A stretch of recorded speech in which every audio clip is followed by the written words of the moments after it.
Hello and welcome to the first episode of Rift Talk. This is a podcast, League of Legends podcast, and more specifically, a podcast that will come out hopefully during each update patch for the game. And we'll be discussing the current state of the game. Obviously, the patch that we're on right now is 10.2. In this episode, I will be going over 10.2 as well as 10.1, since 10.2 was quite a bit smaller, and there's some more major changes in 10.1. It's a bigger of a patch. So since this is the first episode, I'm kind of going to go over what I plan on covering in each show and sort of the format moving forward.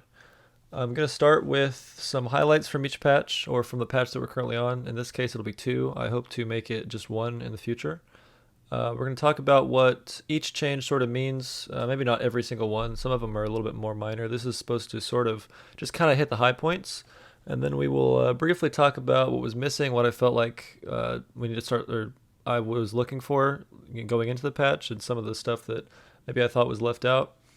And then we'll kind of cover the general state of the game, the way the game's shaping up, the current meta maybe, some strong champions, some weak champions, stuff I'd like to see moving forward. And then we'll close the show each time, hopefully, with the best 5 picks for each role in this patch. So, without any further ado, let's go ahead and start. We're going to start with actually 10.2 and then go back to 10.1. 10.2, I think, was out about 4 or 5 days ago, right now, as of the day I'm recording this. So, from 10.2, just kind of some highlights. The first thing I noticed when I went over this patch actually was Draven. And obviously it's not the first thing on there. I feel this is the first thing, but I just kind of looked at the Draven change as sort of a random, it just kind of came up. And that's not a champion that I've seen very much at all really played outside of, one tricks, players that are probably going to pick him more often than not are going to be the ones that have a lot of games played on him. It's not a champion. It's not an ADC really that I think you're just going to pick up. And I think even looking at this change, which is again just an R buff, it's an ult. They're giving him bonus scaling AD, I believe. It goes from 1.1 bonus attack damage to 1.1 scaling to 1.5. However much that's not insignificant. Although I don't think that it's going to propel him into any sort of playability as far as where he's at right now. I don't think he's bad in any sense. I just don't think he's the right fit for the way that the game is at the moment, and the way the bot lane is more specifically. So as far as that buff, it stuck out to me just because I saw Draven and I thought, okay, what are they giving him? It's not insignificant, but it'll be nice for Draven players. That's about it. After that, looking at Karma, I thought the Karma change was pretty interesting, actually. The base damage on her Q, as well as the 2 parts of her W, which they're actually giving her 10 damage level, or rank 1 on the Q, which is going to really, really help solo lane Karma when you're poking with ult Qs. Even in bot lane sometimes, although she hasn't been picked really as a support consistently for quite a while. In that sense, I'm not entirely sold on what we'll see moving forward with her in the bot lane. I don't think it'll be often. I don't see her becoming a support because of these changes that becomes picked more frequently. I do think it's a nice change though, and I think really she's a bit underutilized at the moment. I think she can be picked. The other thing, another highlight from I thought 10.2, Ziggs. Now Ziggs, I didn't see a whole lot at first, and then I kind of looked at the numbers, because when there's champions in the patches, a lot of times that aren't really played ever, I just kind of skim it and don't really, unless it looks like it's something huge. And then I looked at the numbers and thought, okay, that's actually not that bad. It's 10 damage at all levels, I believe, on his Q. Yeah, so from 75 to 255 to 85 to 265. So it's 10 damage at each rank, and then the W gets an extra 100 knockback distance, which I have yet to see what that looks like, but that seems pretty significant. And then the E, he gets a 10% more slow at each rank, from 30 to 50 instead of 20 to 40. So that's not bad. I think a 50% slow max rank on his E is, really the 30% slow is what matters, right? The rank 1 in lane and early on, because you're not going to be maxing it. So I think that that's something to not really even consider. And unfortunately, it comes on a champion that I think is just a bit like Draven, actually, where the effort you have to put in is just not worth the reward that you get out. Um, so I think that this is. I don't know what else Ziggs would need other than just some really really significant changes to his kit, more so.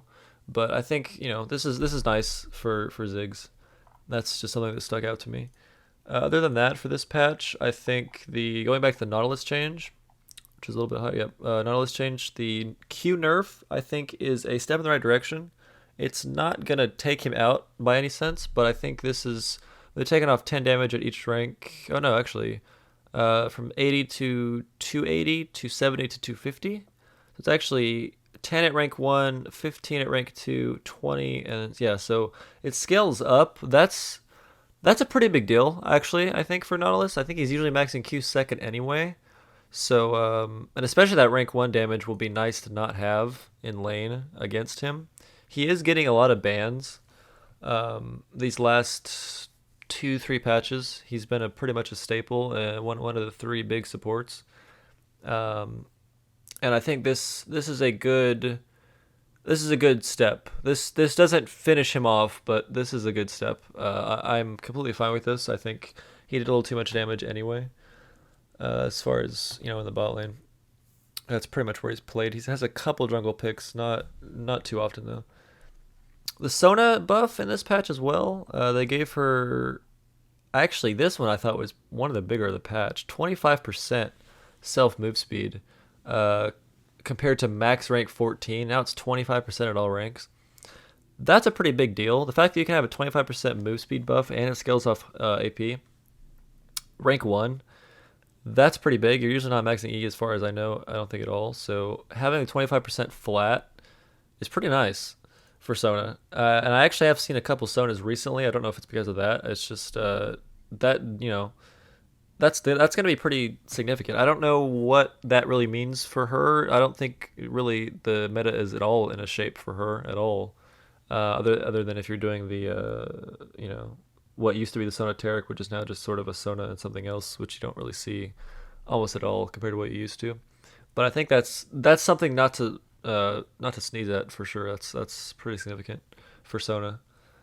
A couple other things were just the Trundle change and the agility cloak change. Not too big of a deal. I think Trundle will benefit more from that jungle wise, not so much top lane, which I don't think he's been able to prosper in that role for quite a while.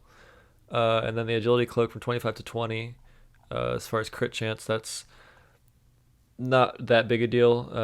You're not usually suffering from 5% crit anyway, so that's take it or leave it really. And then the Frozen Heart nerf, taking out the armor, again, not a big deal. Stormrazor, so this is basically the three items. They did Cloak, Frozen Heart, and Stormrazor. They took off 5 damage from Stormrazor and 10 armor from Frozen Heart. Neither of these is going to make that big of a difference. You're not getting Frozen Heart for the armor anyway, normally. And the 10 armor is not going to make a huge difference. But the other two, yeah, same thing. None of these item changes really are going to be that significant at all. The 5 AD on the Stormrazor is not why you're buying it anyway, even though it is pretty much a staple item in the bot lane now, especially on Caitlyn. So that was 10.2. Let's go back to 10.1. I think I might be moving a little fast, but we'll see. Going back to 10.1, some of the highlights. Kalista and Azir were two of the champions that I hadn't seen on a patch in a while, and they showed up here right off the bat. Azir, just a pretty simple R change, or a buff, I guess. And then the wall, well, it was a change. They gave him 2 more seconds. So the wall lasts 2 more seconds from 3 to 5, and they're giving him 25 damage at each rank on the R from 150 to 450 to 175 to 475. That's pretty nice. How much that affects him, I don't know. I still think he's closer to being relevant in the mid lane than Kalista is in the bot lane, which is what we're about to talk about. So going down to the Kalista change, it's not at first glance that big a deal. They're giving her health growth from 89 to 100, and then from 3.5 armor growth to 4. This will help her. How much you'll have to see a Kalista player to really. You have to ask a Kalista main really, because it's going to be hard to pick that champion up for most ADCs who haven't played her in probably years to see the difference. But I think if you play her a lot, you'll notice it. That's 89 to 100 health growth is pretty significant. So this won't affect her pretty much for the layman, but I think the one trick's probably will be able to tell the difference for sure. And it's a nice little buff. The Mordekaiser passive got a pretty significant nerf. Just on his passive though, took it down a second, and then the move speed from 3 to 9 scaling to just 3%. That's not the end of the world, obviously, but I think you will again be able to feel it more so in the top lane. Going down a second, taking a second off of the duration as well as a little bit of the move speed. I don't think 3% move speed you're not going to really feel too much. If anything, it might give a little more of a window for escape, to get away from him up there. There were those two. Let's see. Oh, another thing. Right afterwards, Nami. Just really quick. I think the change here with the the Tide Color's Blessing on Nami, where it empowers auto attacks. It's now empowering the next 3 basic attacks and abilities. And then if it's an AoE ability, it obviously takes less 33 to 66% less damage to non-champions. Oh, okay. So it's actually abilities in general. Okay. So instead of like taking Baron or Dragon or something. So any spell, 3 basic attacks and abilities. What does this do for Nami? Not a whole lot for Nami. Really, as far as, does this make her more worthwhile to play? Not really. The support meta, the bot lane meta in general, which I'll get to a little bit later, is pretty rigid at the moment, in my opinion. I really don't see a whole lot of openings for, like I said earlier, with Sona, and as well as Nami here. I'm not going to think we're going to see an increase of play in those 2 champions really at all, just because. But these are not insignificant changes. I think this might look for Ezreal. This might be any caster really for Nami. Varus I can think of. Not so much Caitlyn, but obviously that's always been a good lane. But yeah, Ezreal for sure. With his Q, I don't know if it might have already. Probably not entirely sure. But yeah, Ezreal not. That'll be something just to keep. It's not that big of a deal really. I don't think. But it did strike me as like, oh, that's kind of an interesting. That's something that the way that it's not a direct buff because it's not numbers, but I think it's something that sort of enhances the champion overall. That's just kind of a nice added bonus, maybe. I don't know how much of an impact that'll have. Shyvana was in this patch in 10.1. She got a pretty big, so she got a pretty significant on her passive and her E. Start with the E on the marked targets. The damage got like a 3.25, 3.75 of max health, which anytime you're dealing with max health, that's going to be significant. And then the marked monster damage cap from 100 to 150. That'll help her take dragon. Then the more interesting part of it is the passive. She now gains 5 permanent bonus armor and MR for every elemental drake and elder her team slays. So every time she gets a dragon, and she takes them quicker now because of the marked cap going up from 100 to 150. Every dragon that she takes, including elder, will give her 5 permanent armor and MR. That's pretty cool. I don't know how much of an impact that'll have, because let's say maximum you're going to get 4 or 5 dragons, and then elders. I mean, so best case scenario, you're getting like 20, maybe 20, 25 armor and MR. That's, I guess, nice to add to your passive. The other part of it is the Cloud Drake now increases her Fury gain, which is kind of interesting. I guess this is the way that the CDR for her ultimate, since she doesn't obviously have a cooldown on her ultimate, how that incorporates into her kit now. And it says the Cloud Dragons will now gain her Fury gains by 10, 20, 30, 40%, which is nice because before I guess she couldn't really use the Cloud Dragon since she had no cooldown on her ult. So that's cool for Shyvana. I think I haven't seen her in a long time. I think she's probably still okay, actually. I don't think she's bad by any stretch of the imagination, but I think some of this is something to look at. I would like to see how she plays out in the jungle right now. I'll put it that way. I think she might have a slot and an argument to be played in certain situations. That's about it as far as major stuff in the patch. Silas right now is disabled, although he did get quite a nice buff in 10.1. The Q it was pretty big. It was like a bit of a rework, sort of in a way, again for that champion. The last thing I just want to go over, Varus. He did get a Q buff. That's nothing really that you should jump out at. The cooldown went down by 2 seconds, and then the refund is down by a second on the blight. So it's not anything to really dig into. Varus will not. I think more so in pro play, obviously, sort of like Ashe in that sense. But I don't think there's any reason you would pick him right now when there's other ADCs open, which I will get to in a second. Since this gonna be show's gonna come out a little bit later, like I said, 4 or 5 days after 10.2. I'm gonna go since I played on the patch, actually on both patches, obviously. I'm sort of just gonna talk about what I've seen so far. I have seen more Karma and Sona actually, with varying success. I think Karma more so than Sona. I think the Karma buff was criminally underrated, and I think she is actually can be played mid and top again, is in the solo position. I don't think that is. It's not a power pick. It's not something that I think you're gonna want to do in solo queue. I think you need maybe with a 5-man team or something. She's a really, really, really underrated pick. I think she could be played in a lot more situations than people pick her. And Sona, I don't think I saw anything overwhelming. I think the E buff is obviously nice, and she can sometimes have good lanes. But again, with the way that the ADC and bot lane meta is with the Sennas and the Caitlyn's, Sona kind of gets destroyed before she can really do what she needs to do in her best part of her game. After that, pretty much everything else was Draven and Ziggs never showed up yet. I still haven't seen them, and their play rate increase really at all.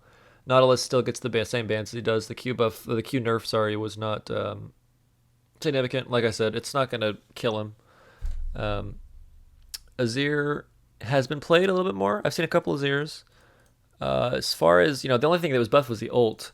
I think that might be why people are more willing to play him. I don't think it necessarily makes him directly better, but it's something nice for him to have. And I think again he is on the very edge of almost being a pretty good pick. I mean, he's a pretty good pick now. I think he's almost on the edge of becoming a staple.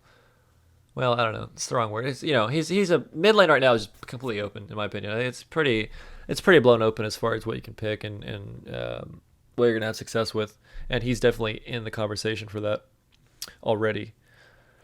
Okay, so now I'm gonna kind of go over some closing thoughts, or not closing, just kind of some thoughts on the current state of the game, the way that the game is right now, and because of these two patches, and most recently 10.2.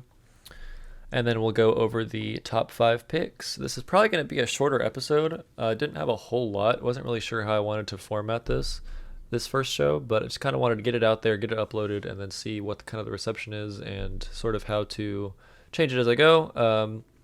Do plan on doing it every patch, and might sometimes try to get some guests on from time to time to talk about the game. So starting with just talking about the game state, starting with the ADC pool. Still I am an ADC player. I think that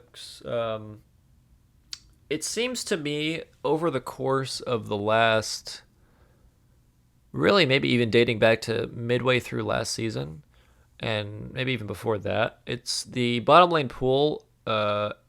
I would say maybe post mages, when we were playing, the Heimerdingers and the Vladimirs and the Syndras and Cassiopeias, which still obviously can be played. There's nothing that directly changed that, but shied away from that more so. Ever since that period, really, it seems that the ADC pool has become a bit restrictive, and it's been pretty restrictive as far as what you're able to pick with success. The Holy Trinity, which I call any role that really only has 3 big picks, or at least 3 pretty much go-tos, and if you don't do that, you're kind of straying away from the light in a sense. Misfortune, Caitlyn, and Senna, I think, are really your go-tos. not to say anything else is, the with those three champions at the moment in the bot lane, they're going to be directly better than anything else you are up against. I think with Caitlyn, obviously with the Stormrazor, she's been an absolute monster for ever since that preseason change with the Stormrazor. She's been unbelievably good and starting to draw more and more bans really ever since pretty much the last couple patches actually. She's been getting banned more and more. And then Senna, obviously, with similar range and just the damage and the scaling is just infinite, really, with her, and offers a good lane as well, which is something that is pretty. I mean, outside of having a gap closer, she is about as complete of a in-game ADC, like a start to finish ADC, as you're gonna find. And then obviously, which I think is really cool. Uh, Interestingly enough, I think it's actually cool because Senna really becomes one of the first flex picks that can go in either position in bot lane. So when you pick her, you can obviously play her support with a bit of a different build, and then if you play her AD, the lethality starting with the mana immune is usually what the build is, with the double triple lethality sometimes, and then maybe IE as well. With obviously her range just stacking and stacking, growing and growing infinitely with the souls. She has become pretty much a every game, and if you don't see her one game, you're going to see her in the next pick ban champion. So that adds to that didn't really add to the pool that existed, because when Caitlyn already became strong, she's been pushing out other picks. MF as well has been there, and she has really risen in the last, maybe, I mean, it's been quick. MF has come up pretty quick as far as why she has been so strong in the last, I mean, maybe not even month and a half, I would say. And she's always been a solid pick in bot lane, I think, and a criminally underutilized pick as far as I'm concerned. But I think now with the build, the Reaver that makes her good, the Rapid Fire Cannon, these are not new things, but these help her. And with this build, I think the prior builds in the past with MF had always been lethality and Ghostblade, Duskblade, stuff like that, Cleaver even. But I think right now she can lane, obviously with her Q, and always has been a pretty strong, really laner, bully even. And with the nature of the supports that are popular right now, that's why I think in the last couple months we've seen the support meta turn into Leona's and Nautilus's and even Senna, Alistar's sometimes, not as much. Tom Kench, the hard, especially Leona, really things that are setting up fights for MF to just thrive in with big AOE damage in the back, which is something that she's really obviously made for. Has made her a better pick, and she's able to take advantage more of opportunities in the bot lane better than some other picks, like your Ezreals, like your even Sivers sometimes, which that pick has just completely fallen off a cliff. And that's simply because of the range of Caitlyn and Senna, which is why, again, these two are kind of pushing everyone else out of the bot lane right now. Your Kaisas, your Sivers, other picks that you would think would be good, even Ezreal in a sense, just because his lane is not good and not that strong. He is forced to farm at range with his Q and hope to stack his tier and be relevant at some point. They have shoved those picks out, and it's more so because of that as to why you're only seeing these 3 or 4 picks. Xayah is still okay, I think. We have not seen her nearly as much.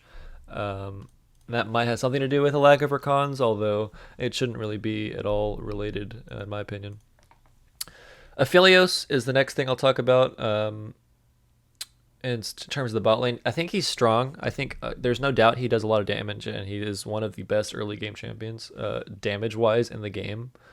What he is built for is creating a lead early and pushing his damage and pushing his overloaded, really, what he has available to him, and using that and to accumulate a big enough lead to pretty much just make the enemy team just be there. It's almost sort of a psychological thing with Aphelios, is that it seems like when he is not just killing bot lane, teams are more willing to go after him, and then they're super hesitant when he has gotten kind of rolling with a couple 3-4 kills. that they're kind of willing, they have to play a little more respectful for him, just sort of innately, it seems like. But I still don't think that he is part of that Holy Trinity, just because I don't think he's worth the effort. I think he takes twice the effort, maybe even 3 or 4 times the effort of a Misfortune. I mean, you compare the two. Misfortune and Aphelios, one of the most complicated champions maybe ever in the game, compared to probably the one or two top two easiest ADCs to play in Misfortune. And you just think, why play Aphelios when you can just you can play MF and hit R and E, and that's it. Or E and R, sorry. So I don't see a reason why you would pick him if you don't, if you're looking for something strong that's available. I don't think you should have to suffer over trying to learn or play and pilot Aphelios. Talked about Senna, talked about her being a flex pick. I think that's actually really cool. Glacial Augment, obviously, with her, I think is probably the go-to. I don't know about both roles, but I think well, I don't know. I still see Airy in the support role for support Senna. But when it comes to ADC, I think Glacial is pretty good. I think it can be a bit situational. I think sometimes you could go Fleet Footwork, but Glacial seems to be somewhat actually of an answer, not really an answer, but a competition to Caitlyn if you're right up against it, obviously with the range as well. She sort of serves a bit of the same purpose. Set, moving on from the bot lane, Set, the champion, the new champion, as of, I believe, 10.1, so this is still somewhat topical for this show. Set has become pretty much, I mean, I am not kidding, 100% pick ban. There is not a draft where this champion is not involved at all, really ever. He is either banned straight up, or he is picked first, and if he's not picked first, he's picked second. Very rarely does this champ get to second or third rotations. I mean, this guy is so sought after, which is something that I didn't really foresee, because we haven't seen it with the new champion in quite a while. There's this much, what's the word I'm looking for? I guess competition, but he's such a sought after pick that it's just amazing to me. In solo queue too, like it's just I don't know. It's amazing. He is in every game, no kidding. And I think he's really good. Obviously, that's why. And I think his shield makes it to where he's literally a Tom Kench that can fight you. And well, Tom Kench could always fight you, but in the top lane when he was in that era. But he's a bruiser that has a Tom Kench shield that's like on steroids, and he does an actually deceptive amount of damage.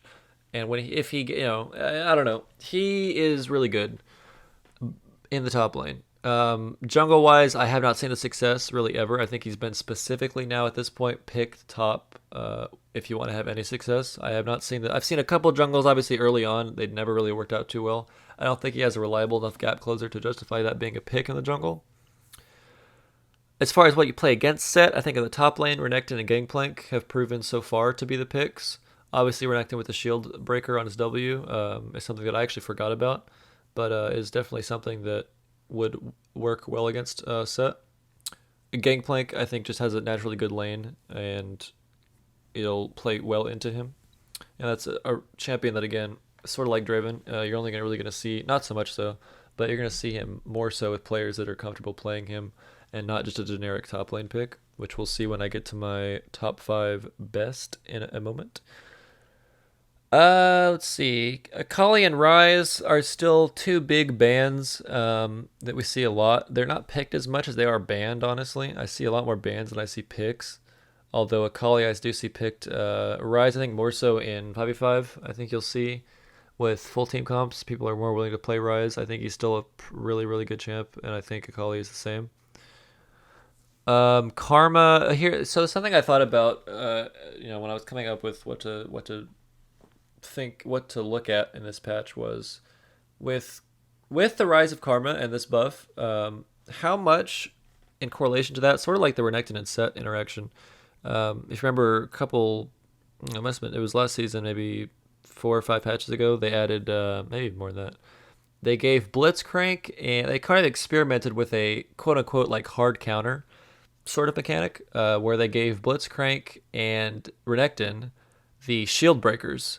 So Blitzcrank ult gets rid of all shields in that, just completely takes the shields out in his ult, And Renekton W does the same thing, I believe, as well when he stuns. That also gets rid of the shields, which is what makes him so good against Set. So, in the bot lane equivalent of that, with Karma showing up more, with her shielding obviously is what she's sort of, picked for when she's picked support. Even sometimes with her being picked in solo lanes, how much will we see Blitzcrank?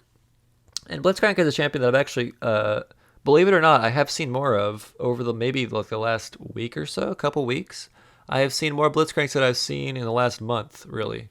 And I think I don't know if it's a direct correlation with Karma and even Set, maybe even more so Set, because he has become such a and that's something that I think actually Blitzcrank could be an interesting counter in a way, not so much counter, but a really good answer into him. And I think that would be kind of a cool. And this is why I think that adding mechanics like these, and as far as in Riot's perspective, is sort of it's a bit of a risk, but I think it's a cool way. It's a cool risk. It's something that I think is justifiable, and you could kind of see how what they're thinking behind that as far as how they move forward in some of these patches and what not that they're saying they really premeditate some of these, because I mean some of these, my God, are just you kind of scratch your head at some of these changes, buffs and nerfs and all this random stuff they just decide to do every so often.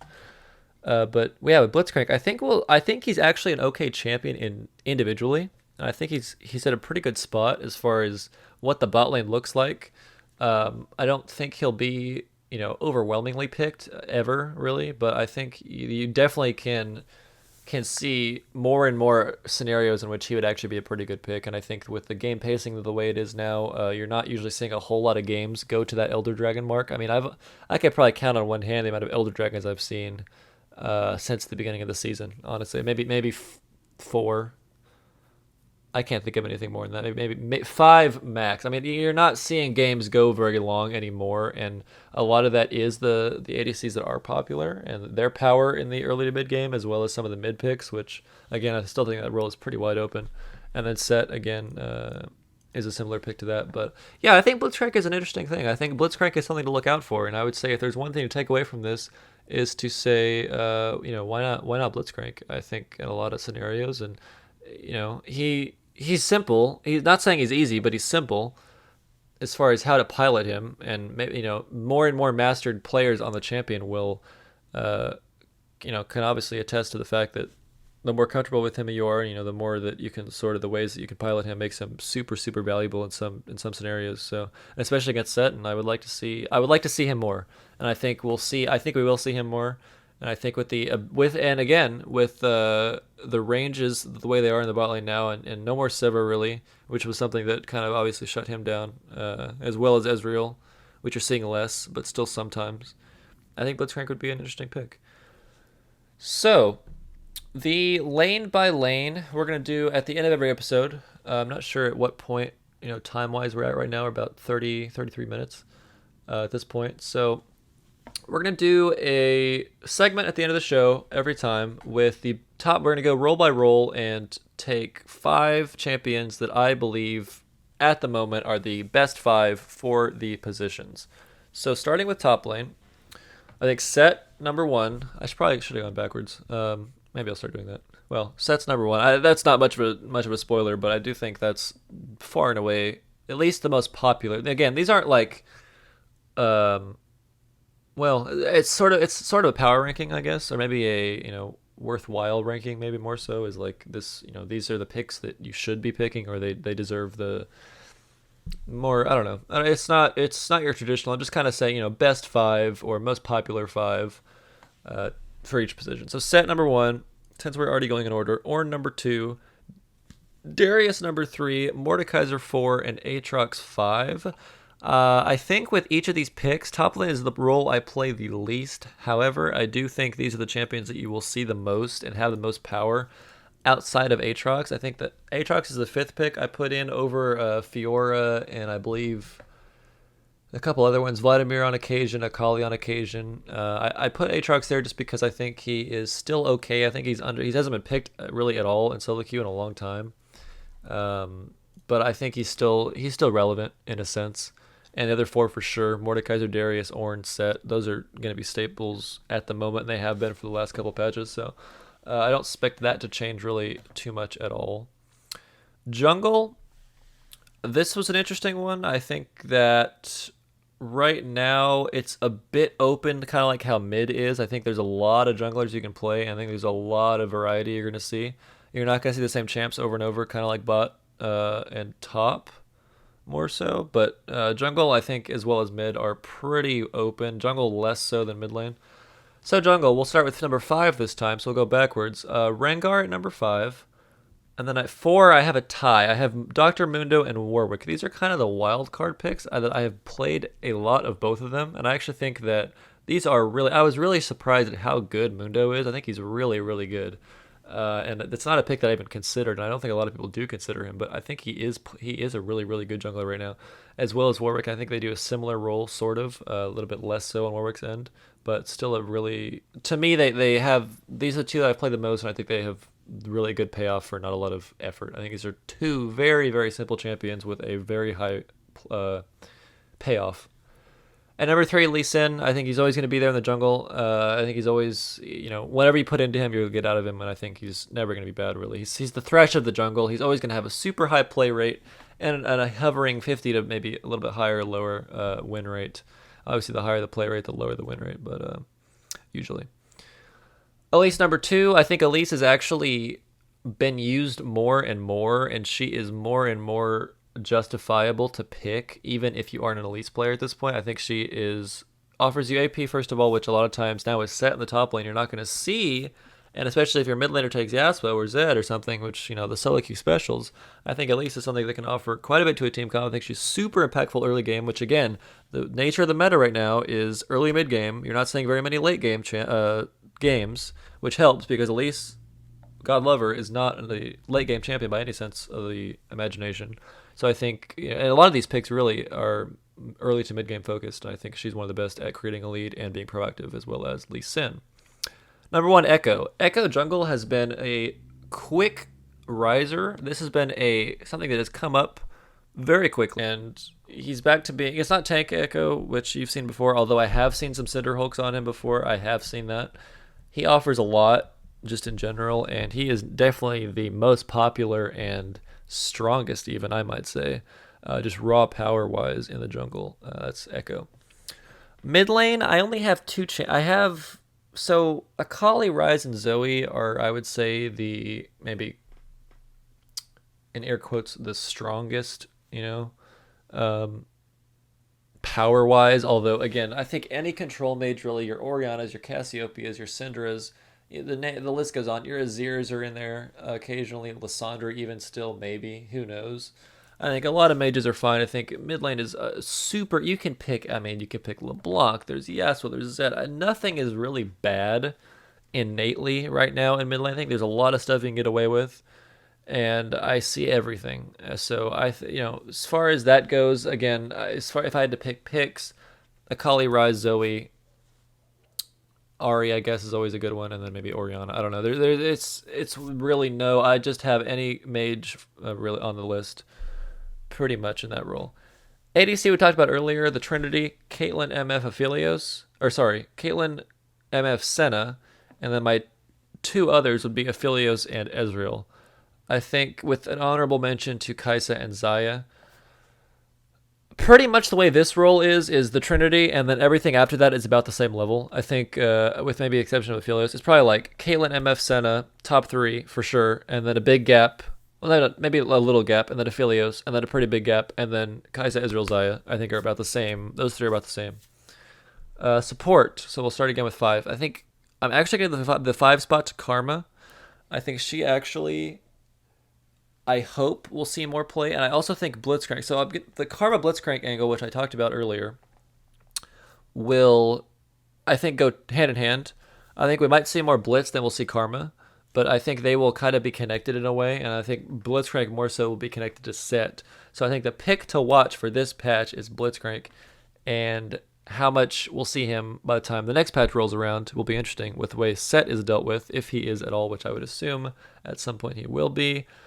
And the other 4, I have Braum, Senna, Nautilus, and Leona, as well as Thresh as an honorable mention. Senna, Nautilus, and Leona are the Trinity of supports, which I never got to. those three are the three far and away best supports. Senna, interestingly enough, even though she's a ranged support and the rest are melee, she is just such a good champion at the moment that she can't be off the list, and she, lane-wise, is just too much, too dominant in her current state to leave off. But yeah, Leona's definitely the number one, I would say. Nautilus, even with his cube nerf, is up there, probably top two, at least top three.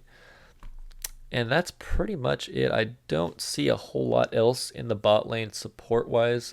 Kench is in there occasionally, very much more so on the competitive end, not so much in solo queue. But he definitely exists in there as well in that conversation. Maybe so we'll add some stuff. Maybe we'll get rid of some stuff. I think this pacing-wise was fairly good. I wanted to keep it at about a 30-minute episode. So we'll see after the edits and stuff what we come out to. But that was episode 1 of Rift Talk. Thanks for watching.